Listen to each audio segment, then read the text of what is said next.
Walter Cruttenden, who we had on the show a couple weeks ago, he says in his book that meditation is a spiritual technology which becomes very widespread in a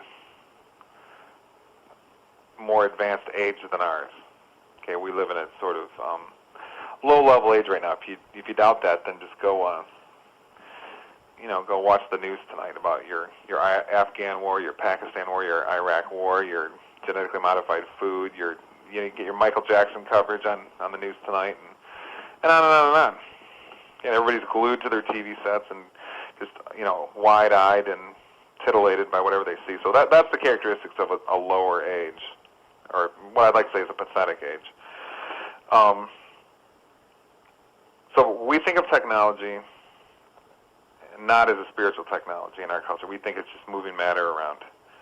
Okay, I think I agree with Cruttenden that it's not really what more advanced ages think of technology as. We think of technology as kind of like Tinker Toys. The better you can move pieces of matter and hunky clunks of matter around and piece them together, the better you can do that, the better toys you have. So the way to get smart is to have better computers, and the better computers, the faster the internet, and the better the internet, the more you'll know. Certainly with better internet, the more you can know. There is no question. But the point I'm trying to make is that that's still low-level information because it's not yet typically in the domain of the spiritual, the high information. Okay, so technology to the ancients, according to, we're talking about the Mayans and how they knew about 2012. Now we're talking about sun worship, which I'm calling basically not actual people sitting down and bowing down to the sun and praying to the sun. Of course that happened, but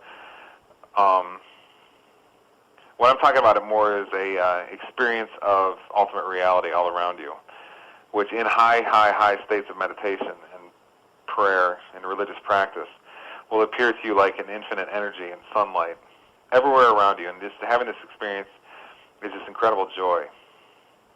For some reason, this incredible ecstasy is associated with this experience. Okay, so what I want to say is that's technology. Okay, so that's technology in the higher sense, not the Tinker Toy sense we just described. In the higher sense, technology is discovering ethereal powers that you have, that make you up, that you have within you, that are the cosmos. And then you integrate them with your consciousness and use them for ecstasy, for helping others, for peace, for celebration.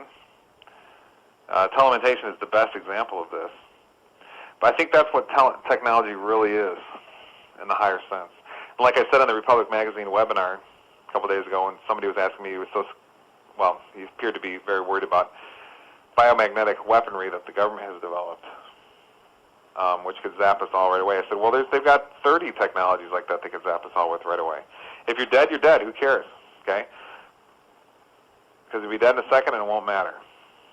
Okay? I mean, of course, looking at it from now, it will.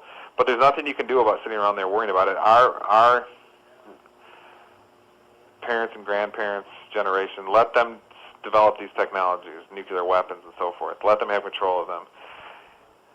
And so you can't walk around now in fear thinking, they've got all this power over you. Okay? If they kill you with it, they kill you with it. Unfortunately, that would happen, but there's nothing you can do about the fact that our parents' and grandparents' generations let these criminals develop those technologies. So forget about it.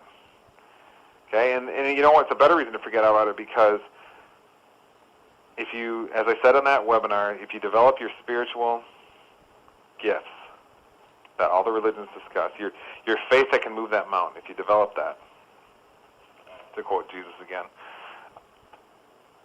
the biomagnetic weapons and nuclear weapons are nothing compared to those. I'm not just trying to be dramatic and give radio listeners or something. I don't make any money off this radio show, so this is just for fun. I got fired from teaching from Purdue University, and right when I did, I knew. I said, I'm not going to get another teaching job. I'm going to do radio. I knew right away that's what I wanted to do, and I've